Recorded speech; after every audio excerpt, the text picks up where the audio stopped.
Nah, ini pertemuan yang keempat, topiknya desain sistem operasi jasa. Ini sudah kita jelaskan kemarin materi-materinya tentang memahami konsep layanan jasa, pengertian desain jasa, alasan melakukan desain produk dan jasa, hal yang dilakukan dalam desain produk dan jasa, tujuan desain jasa, tahapan proses desain jasa, dan yang terakhir cetak biru atau blueprint dari layanan jasa. Yang ini hari ini lanjutan dari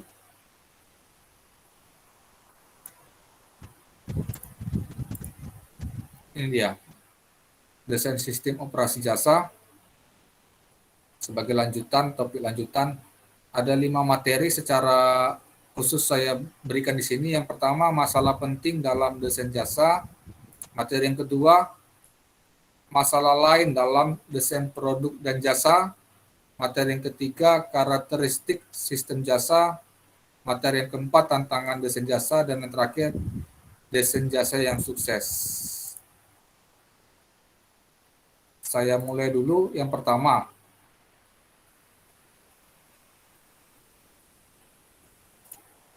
masalah penting dalam desain jasa.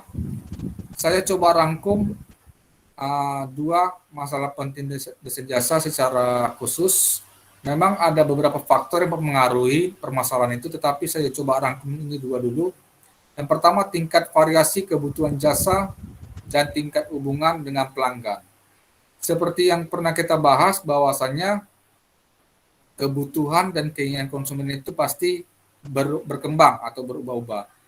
Dengan ada perubahan kebutuhan itu tentu semakin bervariasilah kebutuhan akan suatu produk yang diinginkan oleh konsumen. Selanjutnya, tingkat hubungan dengan pelanggan. Bagaimana desain jasa yang dirancang oleh perusahaan bisa menjaga hubungan yang berkelanjutan dengan konsumen atau pelanggan. Jadi artinya jangan jasa yang kita tawarkan itu hanya sesaat hubungannya dengan pelanggan, sehingga akhirnya konsumen tidak berniat lagi atau tidak menggunakan lagi jasa yang kita tawarkan. Tapi bagaimana rancangan jasa yang kita berikan itu bisa memberikan hubungan yang berkelanjutan. Masalah yang kedua adalah keterlibatan pelanggan pada sistem penyampaian. Tentu ketika konsumen merasakan atau menggunakan jasa layanan dari perusahaan, memiliki kekecewaan, kelemahan dari jasa tersebut, tentu perusahaan harus memberikan kesempatan konsumen untuk menyampaikan berbagai keluhan, kekurangan yang mereka rasakan atas layanan yang diberikan oleh perusahaan. Dengan adanya keluhan, tentu itu akan menjadikan masukan bagi perusahaan untuk memperbaiki proses layanannya di kemudian hari. Selanjutnya, masalah lain juga yang berkaitan dengan desain produk dan jasa. Yang pertama disebut dengan siklus hidup atau life cycle atas suatu produk, yang dimulai dari tahap pengenalan, tahap pertumbuhan, tahap kedewasaan, dan penurunan. Tentu tahap daur hidup produk ini hampir sama juga dengan daur hidup siklus hidup manusia, ya kan? Di mana siklus hidup manusia mulai dari lahir, bertumbuh, dewasa, ya kan? Akhirnya menjadi lanjut usia, penurunan. Ini dalam teori manajemen pemasaran ada dikenal dengan 4 daur hidup produk. Tahap pertama, perkenalan. Di tahap perkenalan ini tentu perusahaan membutuhkan biaya yang besar untuk melakukan promosi, memperkenalkan produk supaya bisa produk itu diterima, diminati oleh konsumen. Tentu disinilah dibutuhkan biaya besar untuk melakukan promosi. Tahap yang kedua, tahap perkembangan. Di sini dapat kita lihat sudah mulai produk itu diminatin, sudah mulai produk itu digunakan, diterima di pasar, sehingga dapat menunjukkan tingkat penjualan yang bertumbuh, begitu ya. Dan di sini juga perusahaan sudah menerima keuntungan. Tentu tahap perkembangan ini juga membutuhkan biaya yang besar untuk melakukan promosi yang dilakukan perusahaan supaya produk itu tetap dikenal lebih luas. Selanjutnya tahap ketiga, tahap kedewasaan. Inilah titik yang paling tertinggi dalam suatu siklus. Di mana produk itu sudah diterima secara luas, produk sudah digunakan secara luas oleh konsumen. Dan penjualan juga sudah signifikan tinggi, tingkat keuntungan juga sudah tinggi. Tentu untuk menjaga supaya konsumen setia, tetap promosi dilakukan di tahap kedewasaan. Sama hal seperti mie instan dengan merek Indomie, ya kan? Walaupun Indomie sudah merek yang lama, mereka tetap melakukan promosi supaya konsumen tidak lupa dengan Indomie sebagai brandnya mie instan di Indonesia. Yang keempat ini tahap penurunan, dapat kita lihat di sini di gambar, di mana produk sudah tidak diminati lagi. Produk sudah mulai ditinggalkan oleh konsumen. Dan bahkan parahnya lagi, produk tidak lagi dijual atau hilang di peredaran, tidak diproduksi lagi oleh perusahaan. Itulah tahap penurunan. Sama seperti siklus hidup manusia ya kan. Tahap penurunan ini produktivitas sudah menurun kan gitu ya. Selanjutnya berkaitan dengan masalah desain jasa, itu ada standarisasi. Hal ini mengacu pada sejauh mana tidak adanya variasi dalam produk, jasa, atau proses. Manfaat dari produk yang terstandarisasi, yang pertama produk terstandarisasi dibuat dalam jumlah besar dengan objek serupa, misal kalkulator, komputer, dan susu tanpa lemak. Ini sebagai contoh sederhana aja. Tentu kalau barang-barang elektronik kan semuanya terstandar. Produk-produk makanan tentu semua harus terstandar, kan gitu ya. Kalau di Indonesia ada dikenal dengan Standar Nasional Indonesia (SNI). Itulah yang ditetapkan sebagai standar nasional kita. Yang kedua, berkaitan dengan standarisasi, yaitu produk terstandarisasi segera tersedia untuk pelanggan. Yang ketiga, produk terstandarisasi berarti bagian-bagian dapat saling dipertukarkan yang sangat menurunkan biaya produksi sementara, meningkatkan produktivitas dan membuat penggantian atau perbaikan relatif cepat dibandingkan dengan bagian-bagian yang dibuat sesuai pesanan. Yang keempat, bagian dari standarisasi yaitu mengurangi waktu serta biaya untuk melatih karyawan dan mengurangi waktu untuk mendesain pekerjaan. Yang kelima, bagian dari standarisasi yaitu penjadwalan pekerjaan, penanganan persediaan, aktivitas pembelian, dan akuntansi menjadi jauh lebih rutin, serta mutu lebih konsisten. Kita lihat lagi keuntungan daripada standarisasi. Yang pertama, lebih sedikit bagian yang menangani persediaan dan produksi. Yang kedua, mengurangi biaya dan waktu pelatihan. Lebih banyak prosedur pembelian, penanganan, dan inspeksi rutin. Yang keempat, pesanan bisa dipenuhi dari persediaan. Yang kelima, berpeluang untuk mengoperasikan produksi jangka panjang dan otomatisasi. Ada kata otomatisasi ini berkaitan dengan penggunaan fasilitas peralatan di dalam mendukung pemberian layanan atau menghasilkan produk. Yang berikutnya membutuhkan lebih sedikit bagian untuk membenarkan peningkatan pengeluaran pada penyempurnaan desain dan perbaikan pengendalian mutu. Dalam materi dapat kita lihat juga kerugian daripada standarisasi. Yang pertama, kerugiannya itu desain dapat dibekukan dengan terlalu banyak ketidaksempurnaan yang tersisa. Yang kedua, biaya perubahan desain yang besar meningkatkan resistensi terhadap perbaikan. Resistensi artinya penolakan. Begitu dia.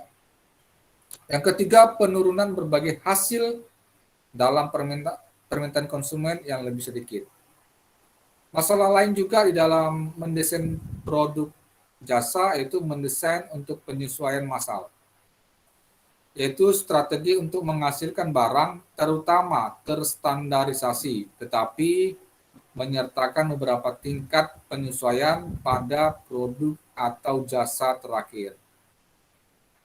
Beberapa taktik atau strategi untuk membuat hal ini terjadi. Yang pertama, diferensiasi tertunda. Ada kata diferensiasi ya, berarti pengembangan. Kita mengembangkan produk itu harus ditunda dulu.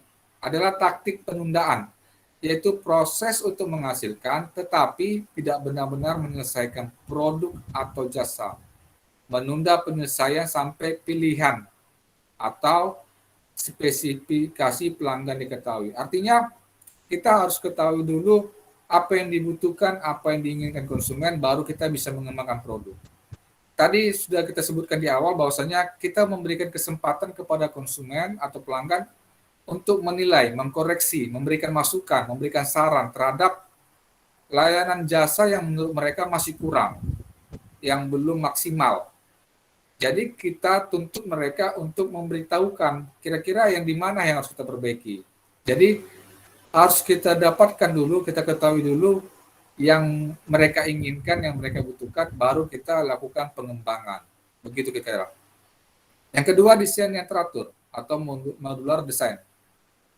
Merupakan bentuk standarisasi di mana bagian-bagian komponen dikelompokkan ke berbagai ukuran yang standar, yang mudah diganti atau dipertukarkan. Masalah lain berkaitan dengan rancangan desain jasa itu keandalan atau reliability. Merupakan ukuran kemampuan produk, bagian, jasa atau seluruh sistem untuk menjalankan fungsi yang dikehendaki berdasarkan serangkaian kondisi yang ditetapkan. Cara potensial untuk meningkatkan keandalan yaitu yang pertama memperbaiki komponen desain, yang kedua memperbaiki teknik produksi dan atau perakitan, yang ketiga memperbaiki pengujian, yang keempat menggunakan pendukung, yang kelima memperbaiki prosedur pemeliharaan preventif, yang keenam memperbaiki pendidikan pengguna, yang terakhir memperbaiki desain sistem. Tentu cara-cara potensial ini dalam mendukung peningkatan keandalan ini semua berkaitan dengan bagaimana penggunaan fasilitas dan peralatan supaya memaksimalkan pencapaian layanan. Baru ada kata memperbaiki pendidikan pengguna. Maksud di sini perusahaan harus memberikan pemahaman dengan bentuk sosialisasi, ya kan? Sosialisasi secara rutin kepada konsumen supaya konsumen paham, mengerti bagaimana menggunakan produk atau layanan jasa tersebut. Begitu. Sebagai contoh, kalau pemerintah sekarang memberikan layanan birokrasinya berbasis IT, ya kan, informasi teknologi berbasis digital. Jadi pemerintah harus mensosialisasikan bagaimana menggunakan fitur-fitur atau perangkat-perangkat digitalisasi dalam mendukung pelayanan administrasi pemerintahan supaya masyarakat paham, mengerti cara menggunakan, ya kan, untuk layanan tersebut. Itulah berkaitan dengan keandalan. Baru masalah yang lain itu desain yang tangguh. Desain yang mengakibatkan produk atau jasa dapat berfungsi selama kisaran kondisi yang luas. Yang masalah yang keenam itu tingkat kebauran. Perubahan desain produk atau jasa dapat berkisar dari modifikasi produk atau jasa yang sudah ada sampai produk atau jasa yang sama sekali baru.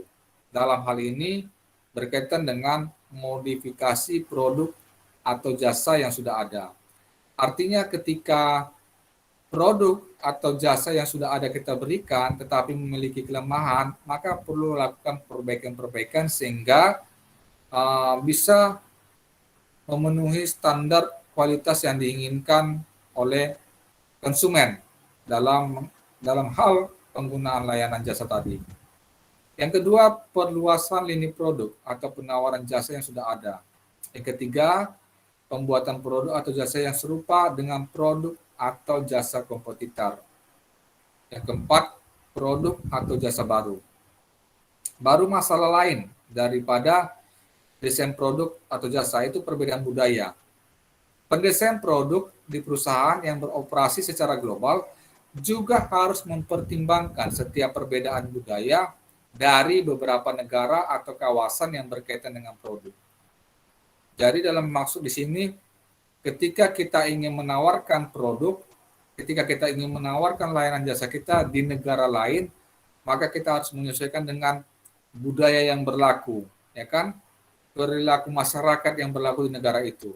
Karena masing-masing negara kan berbeda-beda perilaku masyarakatnya, berbeda-beda budayanya, berbeda-beda adat istiadatnya.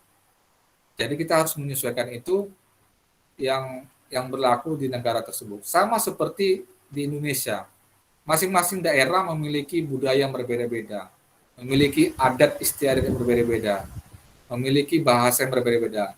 Oleh karena itu, ketika kita ingin menawarkan produk, maka kita harus memiliki pendekatan dengan yang berlaku di masyarakat setempat.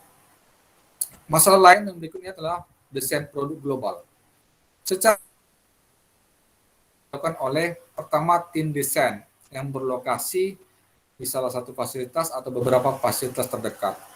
Yang kedua, kombinasi upaya dari tim pendesain yang bekerja di berbagai negara.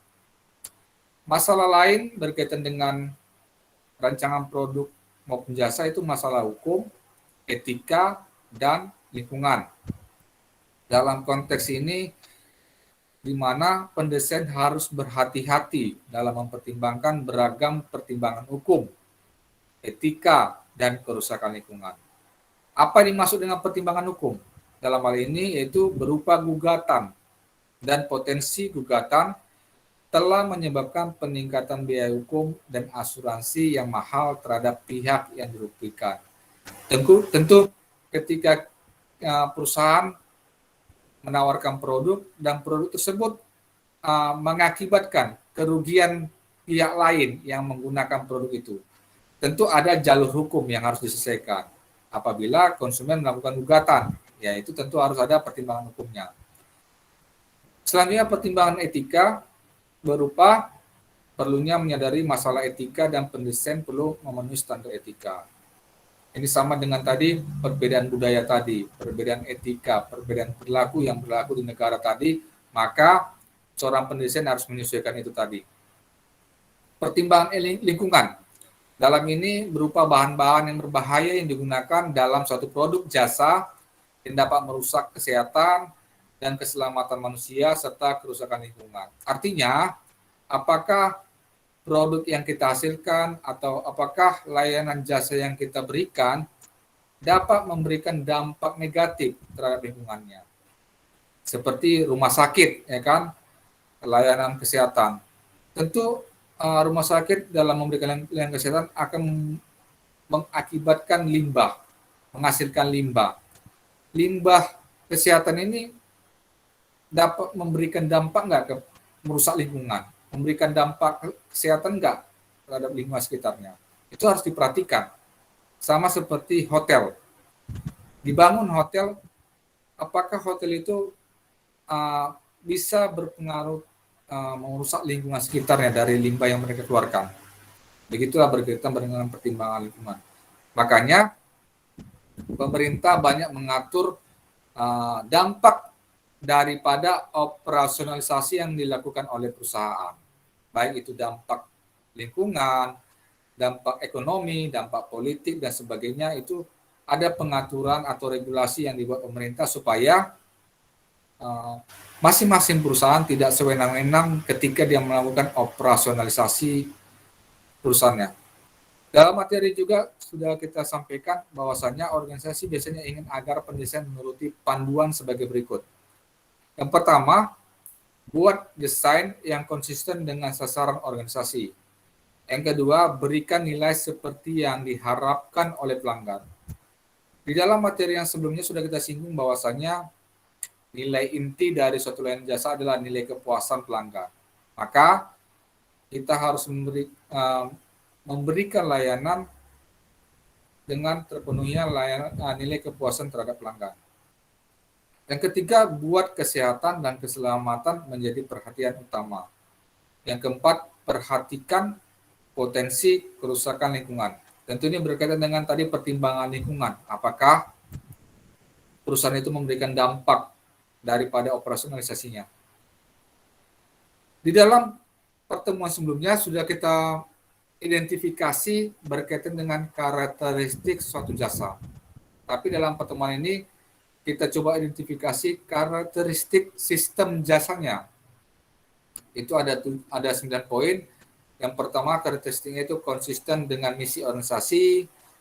Karakteristik yang kedua, ramah bagi pengguna. Artinya, sistem layanan jasa itu apakah mudah digunakan oleh konsumen? Apakah nyaman digunakan konsumen? Itu berkaitan dengan ramah bagi pengguna. Yang ketiga, karakteristik itu tangguh ketika variabilitas merupakan faktor penting. Dalam persaingan industri tentu ada kemungkinan perusahaan pesaing lainnya meniru atau mengcopy paste produk atau layanan yang kita berikan. Jadi ketika perusahaan pesaing meniru produk yang kita hasilkan, maka dalam hal ini apakah produk kita itu bisa tangguh, bisa mampu bersaing, bertahan bersaing, walaupun adanya pengaruh-pengaruh dari produk tiruan dari para perusahaan pesaingnya. Yang keempat, mudah untuk dipertahankan. Yang kelima, karakteristik sistem jasa itu berbiaya efektif. Yang keenam, memiliki nilai yang nyata bagi pelanggan. Nilai yang nyata tentu berkaitan dengan nilai kepuasan. Yang ketujuh, memiliki hubungan efektif antara operasionalisasi di belakang layar dengan operasi di depan layar. Yang kedelapan, memiliki tema sederhana yang menyatukan seperti kenyamanan atau kecepatan. Di mana sekarang layanan-layanan jasa tentu sudah banyak pendekatannya penggunaan teknologi. Teknologi tentu memberikan manfaat untuk kecepatan, ketepatan, keakuratan, kenyamanan, dan keamanan. Jadi layanan itu harus berbasis teknologi, gitu ya. Yang kesembilan, memiliki fitur desain dan pengendali yang akan memastikan jasa itu andal dan bermutu tinggi. Selanjutnya dalam materi ada tantangan dalam desain jasa. Yang pertama, ada kebutuhan yang berubah-ubah. Seperti yang saya jelaskan di awal tadi, bahwasanya kebutuhan dan keinginan konsumen selalu berubah, selalu bertumbuh, selalu meningkat, sehingga menimbulkan variasi produk-produk yang akan mau ditawarkan oleh perusahaan jasa. Yang kedua, tantangan desain yang jasa itu jasa dapat sulit diuraikan. Sesuai dengan sifatnya, uraian verbal biasanya agak tidak tepat. Tantangan berikutnya itu hubungan dengan pelanggan biasanya jauh lebih tinggi dalam bidang jasa. Tantangan berikutnya, desain jasa harus mempertimbangkan pertemuan penyedia jasa dengan pelanggan. Selanjutnya, pedoman untuk desain jasa yang sukses. Dapat kita lihat di sini. Yang pertama, mendefinisikan paket jasa secara rinci. Artinya cetak biru jasa dapat bermanfaat dalam hal ini. Ini sudah kita bahas dalam pertemuan sebelumnya, bahwasannya dibutuhkan cetak biru atau blueprint dari suatu produk. Di dalam blueprint itulah akan diuraikan, akan dipaparkan karakteristik, manfaat, kelemahan, kelebihan dari satu produk. Yang kedua, pedoman untuk desain jasa yang sukses itu berfokus pada operasional dari perspektif pelanggan. Artinya, suatu perusahaan di dalam menghasilkan produk harus bisa memenuhi kebutuhan pelanggan, harus bisa sesuai dengan pendekatan pelanggan. Jangan produk yang kita buat itu tidak sesuai dengan keinginan atau kebutuhan pasar, kan begitu ya, sehingga akhirnya produk itu sulit diterima atau tidak laku di pasaran. Yang ketiga, pedoman untuk desain jasa yang sukses itu memperhatikan citra ketika paket jasa akan disajikan kepada pelanggan dan calon pelanggan. Yang keempat, kenali bahwa pengetahuan pendesain mengenai sistem dapat memberikan mereka perspektif yang sangat berbeda dibandingkan dengan perspektif pelanggan. Lalu ambil langkah untuk mengetahui atau mengatasi hal ini. Suatu pendesain, satu perancang itu memiliki imajinasi, memiliki ide yang besar, ide yang tinggi. Hal itu disebabkan karena seorang perancang itu memiliki kreativitas, memiliki inovasi. Meskipun demikian, di dalam merancang satu produk, seorang pendesain itu harus bisa menjangkau kira-kira apa yang diinginkan konsumen, apa kira-kira yang dibutuhkan konsumen.